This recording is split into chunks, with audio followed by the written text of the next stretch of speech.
Meninas e meninos do meu coração varonil, vejamos mais uma súmula, mais uma aplicação dentro da jurisprudência do STJ. Bem-vindos, bem-vindos ao nosso sistema tão revolucionário de jurisprudência do De Olho na Questão. Eu vou trazer aqui na telinha para vocês o teor da súmula 651 do STJ. Compete à autoridade administrativa aplicar a servidor público a pena de demissão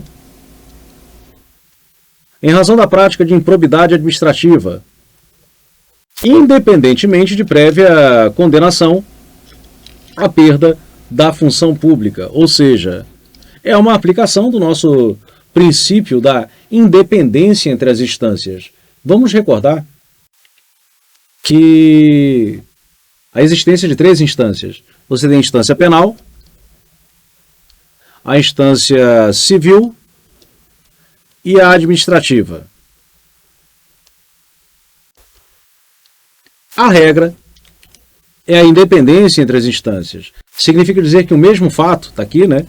Um fato gerador, ele pode dar ensejo à abertura de um processo penal, ele pode dar ensejo a um processo civil e pode dar ensejo a um processo administrativo disciplinar. Então você pode ter aqui um processo penal, um processo civil ou ainda um processo administrativo disciplinar. É a nossa regra. Claro que essa regra ela rende também espaço para algumas exceções. Na verdade, uma exceção categórica que eu trago para vocês aqui é quando no processo penal reconhece-se na sentença de natureza absolutória a negativa de autoria ou ainda a inexistência do fato. Quando no juízo penal, que é o mais restritivo, mais repressivo de todas as instâncias, revela-se você não ser o autor ou mesmo não ter ocorrido o fato, o que acontece? Há uma comunicabilidade entre as instâncias. Então, encerra-se o processo civil, encerra-se o processo administrativo. Logo, temos aqui uma exceção. Pode me chamar também de interdependência entre as instâncias ou comunicabilidade entre as instâncias. Perfeito? Mas vamos trabalhar a nossa regra, voltando aqui para a regra. Voltando para a regra, você sabe, trazendo aqui como exemplo a Lei 8.112, que é o Estatuto dos Servidores Civis da União, o regime jurídico funcional dos servidores, traçando ali seus direitos, suas obrigações, seus deveres, vem trazendo, enquanto possibilidade de penalidade, a demissão. A demissão é uma penalidade. Claro, para ser aplicada, deve ser precedida da observância dos princípios constitucionais do contraditório, da ampla defesa, dentro de um processo administrativo de rito ordinário, ou também chamado de processo administrativo propriamente dito.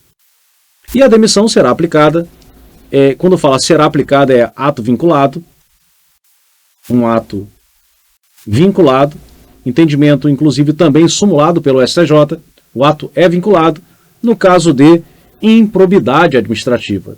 Então, nós podemos ter a abertura de um processo administrativo disciplinar. Esse processo, nós garantimos o contraditório, a ampla defesa, e como um ato derradeiro, a aplicação da penalidade demissão. Perfeito. Então não há necessidade, em observância ao princípio da independência das instâncias, de você aguardar a decisão do juiz. Tem que aguardar o trânsito julgado. Não. O trânsito em julgado, ele ocorre.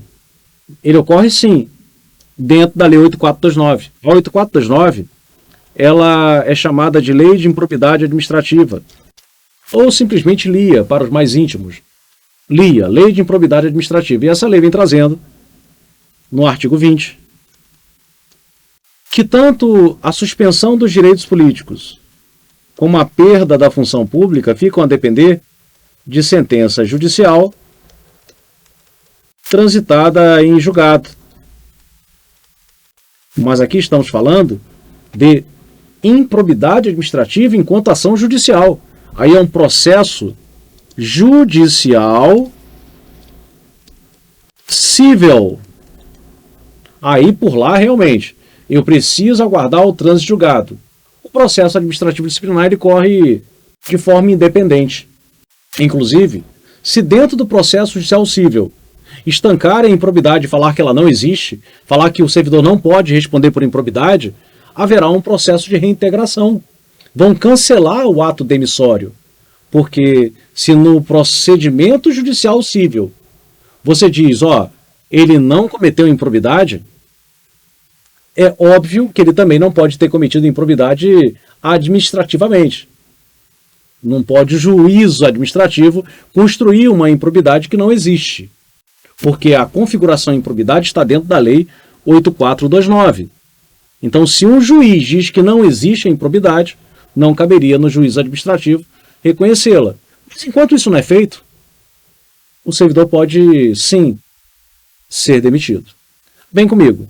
Independentemente das sanções civis, penais e administrativas previstas em legislação específica, a própria lei de improbidade, ela dá aplicabilidade ao princípio da independência entre as instâncias, ao permitir cominações em legislação específica, como é o caso da Lei 8.112. E essa reprodução da Lei 8.112 é encontrada em vários outros estatutos, regionais, locais. E como interpretar agora a súmula a partir da Lei 14.230? É só algo para aguçar a sua curiosidade. Por quê?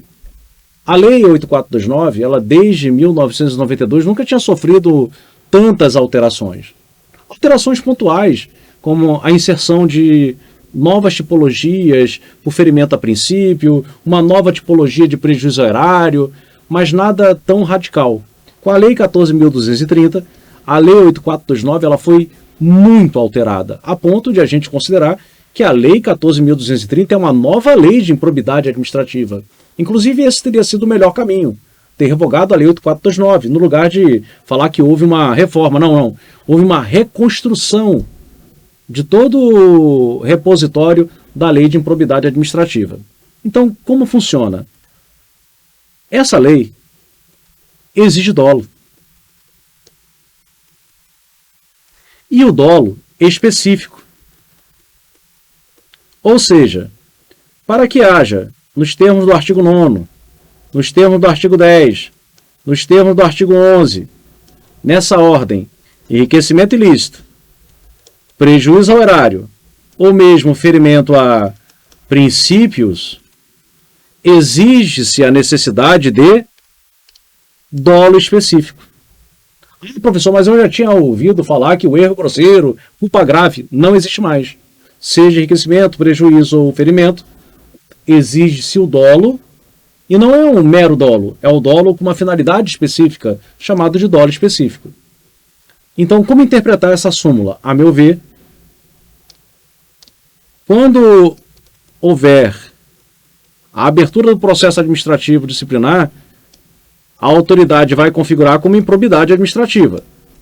Mas o olhar dela é para a Lei 14.230. Eu não posso abrir um processo administrativo disciplinar com base em presunções. Não cabem presunções. Já começa por aí. Não cabem presunções. Mais um detalhe. Ele agiu de forma negligente. Improbidade? Não. Exige-se dolo específico. E mais, se estiver correndo o processo administrativo disciplinar por improbidade e estiver correndo o processo de improbidade no âmbito judicial cível e por lá o juiz mandar encerrar, falar que não há improbidade, existe qualquer outro ilícito, mas não há improbidade, e você aqui tipifica enquanto improbidade, esse processo morre. Esse processo também vai morrer. Então, é essa forma que hoje eu consigo interpretar a súmula do STJ à luz da Lei 14.230, que praticamente reconstruiu a Lei 8429. E assim a gente fecha mais uma jurisprudência dentro de sua querida plataforma De Olho na Questão.